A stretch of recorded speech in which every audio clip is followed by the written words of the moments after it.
കായലിന്റെയും കുളങ്ങളുടെയും നാടായ കായംകുളത്ത് ഒരു പച്ചത്തുരുത്തുണ്ട്. മരങ്ങളെയും പ്രകൃതിയെയും സ്നേഹിച്ച നാരീശക്തി പുരസ്കാര ജേതാവ് കൊല്ലക്കൽ ദേവകിയമ്മയുടെ വീട്ടുമുറ്റത്താണ് മനോഹരമായ പച്ചത്തുരുത്ത് സ്ഥിതി ചെയ്യുന്നത്.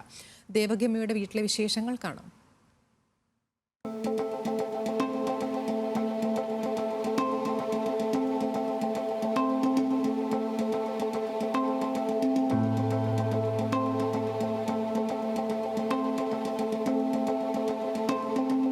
നാല് പതിറ്റാണ്ടുകൊണ്ടാണ് വിശാലമായ 5 ഏക്കർ പറമ്പിൽ 1000ഓളം മരങ്ങൾ നട്ടുപിടിപ്പിച്ച് ദേവകിയമ്മ പച്ചത്തുരുത്ത് നിർമ്മിച്ചത്. പ്രായത്തിന്റെ പരിമിതികളെ മറികടന്നാണ് കാടും മരങ്ങളും ദേവകിയമ്മ പരിപാലിക്കുന്നത്. പക്ഷിമൃഗാദികളും ഇഴജന്തുക്കളും അധിവസിക്കുന്ന സമ്പന്നമായ ഈ പ്രദേശം സഞ്ചാരികളുടെ ഇഷ്ടപ്പെട്ട താവളം കൂടിയാണ്.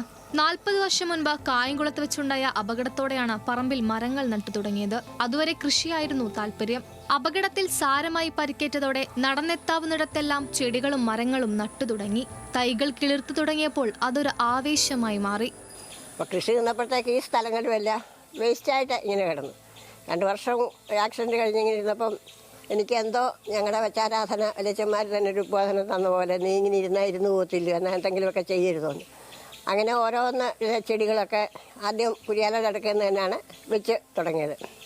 ഈ കുരിയാലയുടെ അടുക്കൽ നിന്ന് വെച്ച് പിടിപ്പിച്ച് കുറേ വൃക്ഷങ്ങളൊക്കെ വളർന്നപ്പം നാട്ടുകാർ തന്നെ ചോദിച്ചു, കൊലകല അമ്മയ്ക്ക് ആക്സിഡൻറ്റിലൂടെ വട്ടുവായോ, അയം മുഴുവൻ കാടാക്കുന്നില്ലെന്ന്.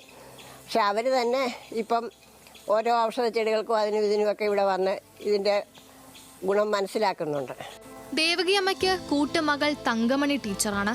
തിരുവനന്തപുരം കുളത്തൂരിലെ എഞ്ചിനീയറിംഗ് കോളേജിലെ എൻവയോൺമെന്റ് എഞ്ചിനീയറിംഗ് വകുപ്പ് മേധാവിയായിരുന്നു പ്രൊഫസർ തങ്കമണി. അമ്മയിൽ നിന്ന് കണ്ടും കേട്ടും പഠിച്ച ശീലങ്ങൾ ജീവിതത്തിലും മകൾ പ്രാവർത്തികമാക്കി. പറഞ്ഞ പോലെ വലിയ ആധ്യാത്മികതയിലോട്ട് ഞാൻ പോകുന്നില്ലെങ്കിൽ പോലും ഇതിനെപ്പറ്റി വായിക്കുമ്പം അത് തന്നെ ആധ്യാത്മിക. നമ്മുടെ പഴയ പൂർവികർ മണ്ണിനെയും ചെടിയെയും പൂവിനെയും പുഴുവിനെയും ആരാധിച്ചിരുന്നവരല്ലേ. അതേപോലെ ഇപ്പോൾ ഓരോ ചെടിയുടെ ആ ഓരോ ഗുണങ്ങളും ഒരു മരത്തിൻ്റെ ഒരു പച്ചലയുടെ ആ സർവീസും ഒക്കെ ആകുമ്പോൾ അതിനെ ദൈവമായിട്ട് ശരിക്കും ആരാധിക്കേണ്ടത് തന്നെയാണ്.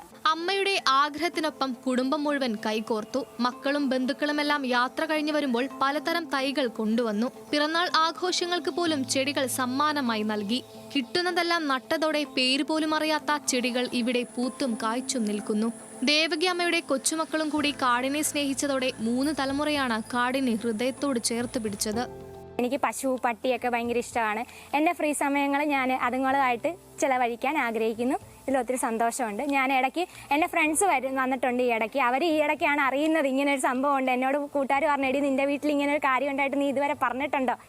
അപ്പം അങ്ങനെ ആൾക്കാരൊക്കെ വരുമ്പോൾ അവരുടെ കൂടെ പോകാൻ ഇഷ്ടമാണ്. പക്ഷെ അങ്ങനെ കോളേജിൽ പോകുന്നതുകൊണ്ട് സമയം കിട്ടത്തില്ല. കഴിയുന്ന സമയത്തെല്ലാം പോയി എല്ലാം നോക്കാറുണ്ട്. അമ്മൂമ്മയെ സഹായിക്കാനും ഉണ്ട്. മരങ്ങൾ മാത്രമല്ല, കാട്ടരുവികളും ജലസസ്യങ്ങളും കുളങ്ങളും എല്ലാം ഇവിടെയുണ്ട്. ഉപ്പനും കൊറ്റിയും മരം കൊത്തിയും കുളക്കോഴിയും ഒക്കെ പുറമെ പലതരം ദേശാടന പക്ഷികളും ഇവിടെ വിരുന്നെത്താറുണ്ട്. പ്രകൃതിയോടും ജീവജാലങ്ങളോടുമുള്ള ദേവകിയമ്മയുടെ ആത്മബന്ധം രാജ്യത്തെ സ്ത്രീകൾക്കുള്ള പരമോന്നത സിവിലിയൻ ബഹുമതിയായ നാരീശക്തി അടക്കം നിരവധി പുരസ്കാരങ്ങൾ ഈ വീട്ടിലെത്തിച്ചു. 2020 അന്നത്തെ രാഷ്ട്രപതിയായിരുന്ന രാംനാഥ് കോവിന്ദ് ദേവകിയമ്മയെ നേരിട്ട് വിളിച്ച് അനുമോദിച്ചിട്ടുണ്ട്. കൊല്ലങ്കൽ തറവാട്ടിലെ ചെറുവനത്തിലേക്ക് പ്രകൃതിയെ സ്നേഹിക്കുന്ന ആർക്കും കടന്നുവരാം. മരങ്ങളുടെ തണുപ്പിൽ കാടിന്റെ വന്യഭംഗി ആസ്വദിച്ച് കിളിക്കൊഞ്ചലുകളും കേട്ട് കാട്ടിലൂടെ സഞ്ചരിച്ചു മടങ്ങാം. ന്യൂസ് മലയാളം, ആലപ്പുഴ.